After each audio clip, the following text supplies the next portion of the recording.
Forza Horizon 5 has a letter ranking system for cars. X is the best and D is the worst. I decided to browse the auction house for a D-rated vehicle, then upgrade that vehicle and attempt to turn it into a drift car, which I will then use to hopefully get into the top 1% of the leaderboards on any of the drift events in Forza Horizon 5. We are over at the auction house, so let's search for our D-class rated car. What we're going to do, put performance class D, and we're just going to search and try and find any car that we want to turn into our beastly drift car. Now, we have a lot of 1965 Peel Tridents here. We definitely don't want to be using any of those for our drift car. However, this Skyline 2000 GTR looks pretty good. This is like a first edition Skyline, I want to say. One of the older Skylines. I'm definitely going to try. It's only a bid of 10k. I'm just going to bid on it for 10k. It's almost over, and this should be our drift car. Well, we have actually managed to win that bid. Pretty obvious. I didn't think anybody was going to outbid us. So for 10,000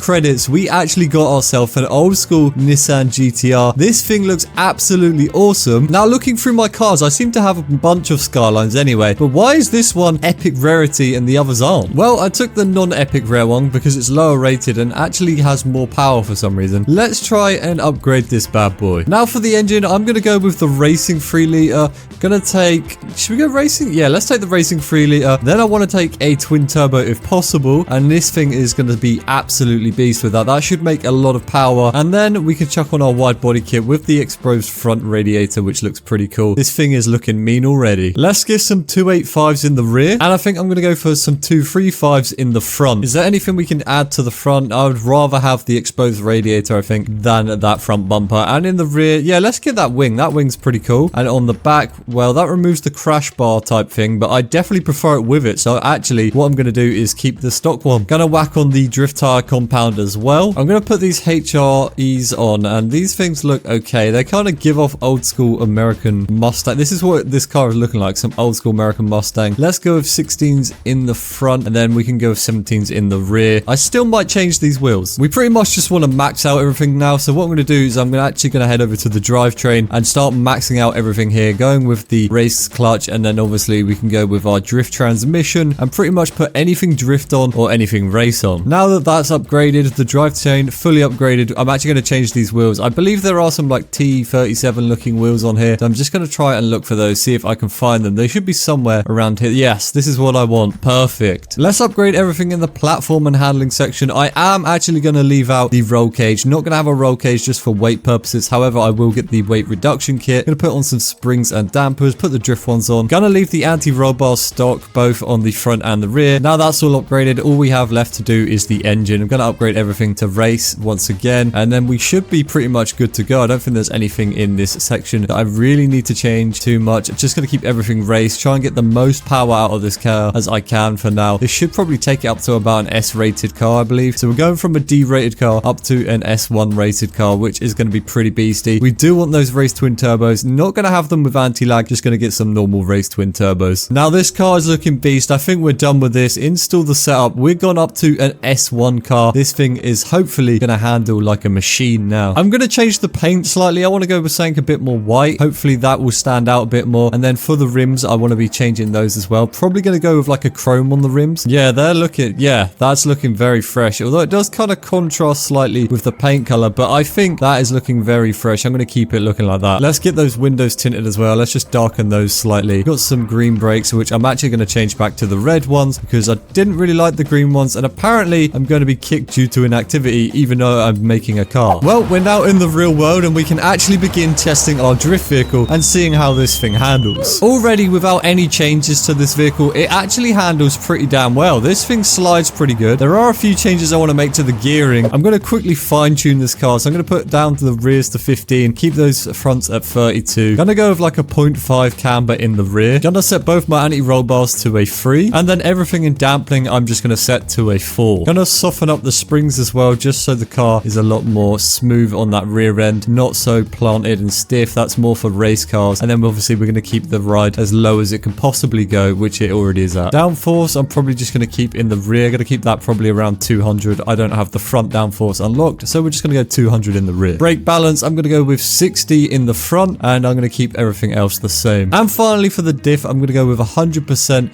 and then de-acceleration to 5%. Now we can test out our new car. Although the only only thing I have left normal right now is the gearing, and I will definitely change that later on because I will need to make a few test runs with this car before I change the gears. But right now, it's feeling very good. The only thing that is slightly off is that kind of last couple of gears. The third and fourth gear need a slight alteration, but apart from that, I feel like this car is doing very well for itself, and it looks super awesome to drive. Let's find ourselves our first event that we're going to attempt to get into the top 1% on the leaderboard. So let's look at this one here. What we got? Los Campos. I think we try out this one first. So we are at Los Campos, and I've actually tried to run this a couple of times, and I think it is going to go pretty well. This car did seem to put down a few solid runs when I was doing some tests on it just a minute ago, so I'm going to try and beat the record that I currently have set. I believe I have something set around the 196 mark on this drift track, but I don't even think that's in the top 1%. I think that might be in like the top 3 or top 2%, but I think we can definitely beat that score with this car. This thing seems to be handling very well, although it does look like I'm all over the place, which, you know, is one thing about Forza. You can spin out like this and somehow end up with a better score than if you complete the run with a full drift, which I always find super weird,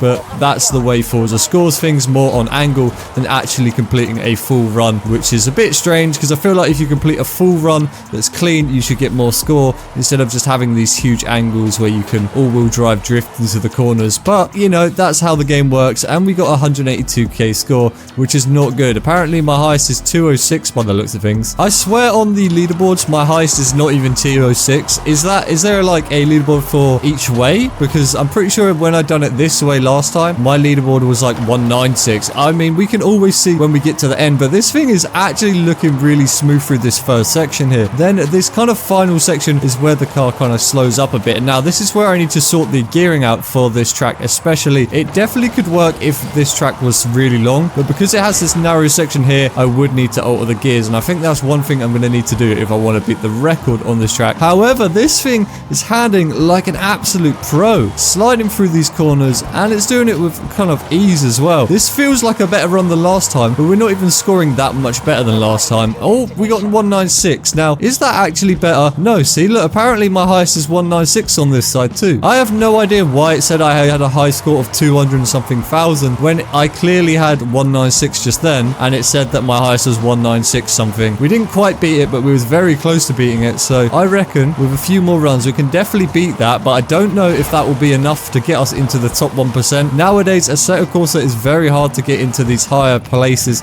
mostly because there was a whole meta of using all-wheel drive cars with, I believe, drag tires on them, and you could literally angle and slide about like crazy, and it would just give you insanely high points. Now, this run has not gone to plan. We did actually almost stop there with a crash, which is super weird because we're still getting so many points, which is just, I don't understand it. Although I did miss that last flag, so we're actually not even going to get a score here. Gonna change the gearing. Hopefully I can make it through that kind of small section a lot better with these gears, so I'm going to give this a try. Now, I was already feeling very quick. This car is actually very quick. It's an S1 car, so it's kind of expected. We're putting down a solid run here for our first attempt with the new gears, which is great. They feel a lot better. They feel a lot more responsive. When I shift down, I don't have to worry too much about kind of disengaging that gear, or when I shift back up, there isn't like a slight delay in the gear where you kind of got to rebuild that power up, and it seems to be working very smoothly. Although that section always catches me off and I slightly go off track, which probably loses me a lot of points there. I could probably get a few more points if I wasn't to go off the track. However, we are actually building up a decent score. Will it be enough to beat off?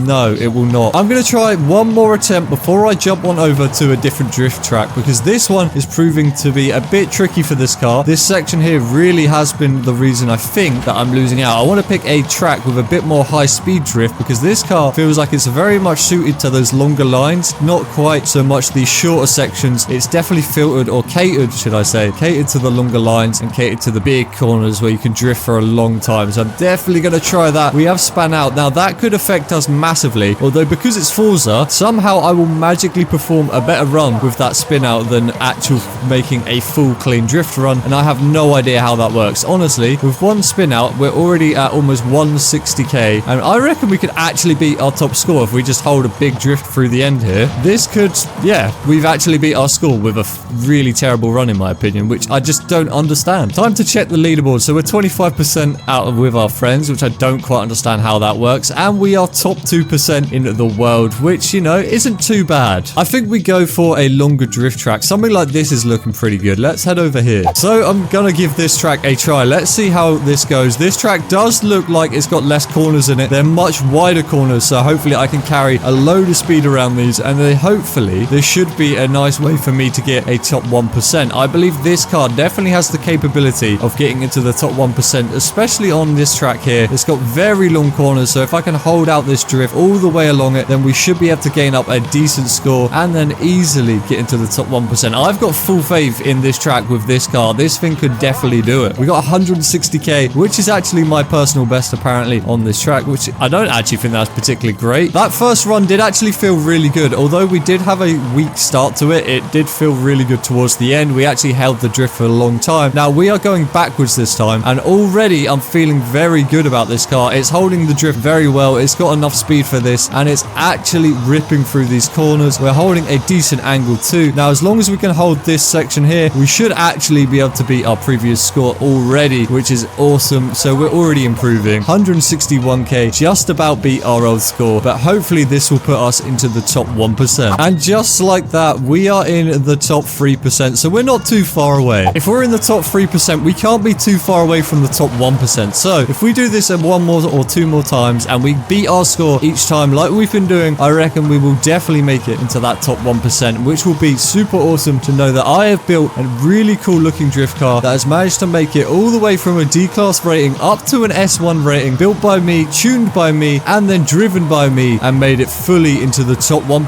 leaderboard. That is a pretty cool little achievement, I'm going to say so myself. Now 171k is a huge beat compared to what we originally got. So let's check our score. Let's see what percentage we are at now with 170k. We are in the top 1%. We have actually made it with our own built drift car into the top 1%. We have achieved what we wanted to do.